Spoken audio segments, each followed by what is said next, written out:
ប្រិមត្តបានដឹងហើយកម្មវិធីរបស់យើងគឺជាកម្មវិធីមួយដែលបានឧបត្ថម្ភធំដោយផលិតផលសម្រាប់កុមារកូដូម៉ូផលិតផលសម្រាប់កុមារកូដូម៉ូគឺជាអ្នកជំនាញនៅក្នុងការលូតលាស់របស់កុមារបាទហើយ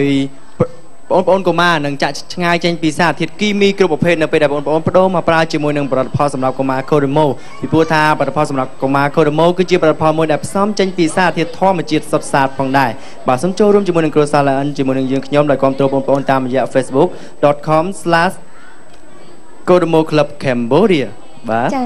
សម្រាប់នាងខ្ញុំក៏មានចា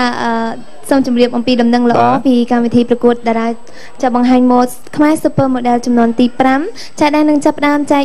ចាប់បែបបត់ដាក់ពាក្យសូមចូលរួមប្រកួតចាប់ពីថ្ងៃនេះចារហូតដល់ថ្ងៃទី21ខែកញ្ញានេះតទៅហើយនៅស្ថានីយ៍ទូរទស្សន៍ CTN ដូច្នេះចាសម្រាប់បេក្ខជនបេក្ខនារីចាដែលគាត់មានចំណាប់អារម្មណ៍ហ្នឹងចាសូមទទួលពាក្យក៏ដូចជាចាត្រៀមខ្លួនដើម្បីបង្ហាញខ្លួននិងចូលសម្ភាសចានៅស្ថានីយ៍ទូរទស្សន៍ CTN នៅថ្ងៃទី23និង24ខែកញ្ញានៅម៉ោង8ព្រឹកបាទហើយក៏សូមតាមដានជាមួយនឹងស្ថានីយ៍ទូរទស្សន៍ CTN ក៏ដូចជាអាចចំណាក់ទំនងលេខទូរស័ព្ទបាន023 21 21 68និងតាមរយៈ facebook.com/khmersupermodel ផងដែរបាទកម្មវិធីដ៏អស្ចារ្យប្រចាំឆ្នាំសម្រាប់បងប្អូនកុមារមិនអាចដំណើរការទៅបានប្រសិនបើពុំមានម្ចាស់ឧបត្ថម្ភនៅក្នុងកម្មវិធីដែលមានដូចជាឧបត្ថម្ភធំកម្មវិធីដោយផលិតផលសម្រាប់កុមារ Kodomo អ្នកជំនាញការលូតលាស់របស់កុមារឧបត្ថម្ភកម្មវិធីដោយទឹកបរិសុទ្ធអង្គរពុរព្រោះក្តីស្រឡាញ់របស់អ្នកចំពោះគ្រួសារមានភាពបរិសុទ្ធសាប៊ូដុសខ្លួនសូគូប៊ូស៊ូផលិតឡើងពីសារធាតុចម្រាញ់ចេញពីធម្មជាតិ 100% ទឹកក្រអូបត្រាំសម្លៀកបំពាក់ High Class ទឹកក្រអូបបន្ទន់សាច់ក្រណាត់រូបមន្តសម្រិតសម្រាំងថ្មីស្ករកៅស៊ូគិតប្រអប់រូបអាស៊ានថ្មីគិតមិត្តទំពាសាការឧបត្ថម្ភកម្មវិធីដោយក្រុមហ៊ុនផលិត Sport ពាណិជ្ជកម្ម iFriend មន្ទីរព្យាបាលធ្មេញខេមរាមជ្ឈមណ្ឌលតន្ត្រី Madison Plus Make Group បាទតែនេះគឺជាបណ្ដាក្រុមហ៊ុនដែលបានចូលរួមឧបត្ថម្ភនៅក្នុងកម្មវិធីរបស់យើងផងដែរបាទដូចជាប្រិមត្តបានជ្រាបហើយថាកម្មវិធីរបស់យើងនៅក្នុងសប្ដាហ៍នេះបងប្អូនកុមាររបស់យើងនឹងត្រូវបង្ហាញសមត្ថភាពជាមួយនឹងបទចម្រៀងដែលបងប្អូនជ្រើសរើសមកដោយផ្ទាល់បាទហើយដោយសារតែពេលវេលាមានកំណត់តម្រូវឲ្យបងប្អូនកុមារកូដូម៉ូរបស់យើងបង្ហាញសមត្ថភាពត្រឹមតែ2នាទីប៉ុណ្ណោះសម្រាប់បងប្អូនកូដូម៉ូម្នាក់បាទសម្រាប់វគ្គនេះជាបន្តបាទចាដូច្នេះកុំឲ្យខាតពេលយូរយើងសូមជួបជាមួយនឹងប្អូនកូដូម៉ូ K13 ចាហុងសវណ្ណច័ន្ទតារាពេជ្រដែលប្អូននឹងបង្ហាញសមត្ថភាពចម្រៀងមួយបទក្រោមចំណងជើងថាឮគេថាបងមកចាដែលជាសំនៀងដើមរបស់លោកស្រីប៉ែនរ៉នចាដូច្នេះសូមផ្ដល់នូវសំឡេងអបអរសាទរជូនដល់ប្អូនកូដូម៉ូ K13 ទាំងអស់គ្នាចាបាទសូមជួយទស្សនាទាំងអស់គ្នាបាទ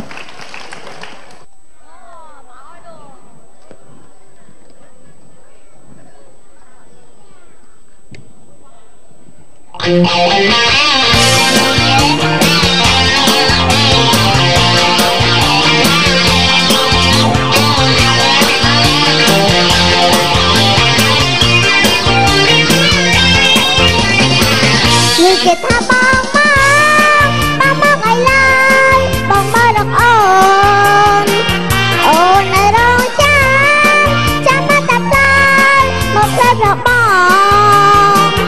លេងគេលេងហើយ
បានលឺគេថាបងមក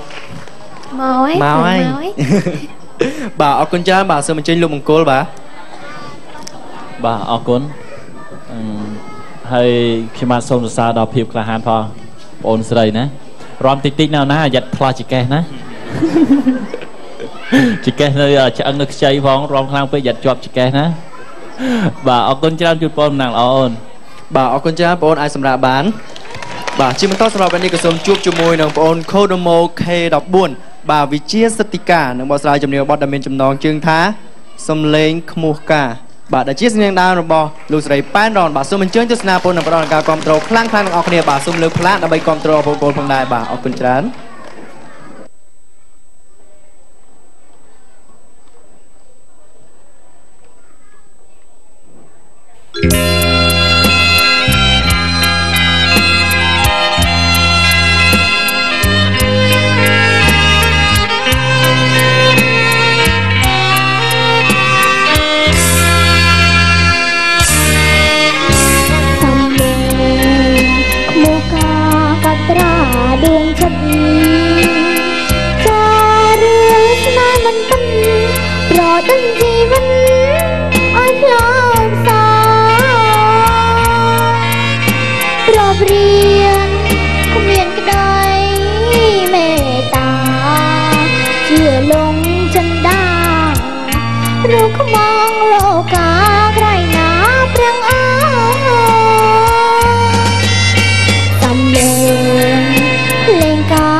បាទអរគុណច្រើនបាទសូមអញ្ជើញលោកគ្រូហូឡូវីបាទ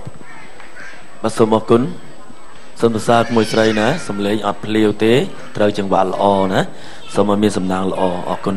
បាទអរគុណច្រើនបាទបងអូនអាចសម្រាប់បានបាទជាបន្តបាទកញ្ញាយូប៊ីនបាទចាជាបន្តសូមជួបជាមួយនឹងបងអូន Kodomo K15 ហេងរដ្ឋាដែលបងអូននឹងបង្ហាញសមត្ថភាពចម្រៀងមួយបទក្រោមចំណងជើងថាស្គាល់រសជាតិស្នេហ៍ចាដែលជាសំនៀងដើមរបស់រាជិនីសំឡេងមាសរស់សេរីសុទ្ធាចាដូច្នេះសូមផ្ដល់នៅចាសំឡេងអបអរសាទរដល់បងអូន Kodomo K15 ចាបាទសូមអញ្ជើញទស្សនាទាំងអស់គ្នាបាទត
បាទរស់ស្គាល់រជីស្នេហ៍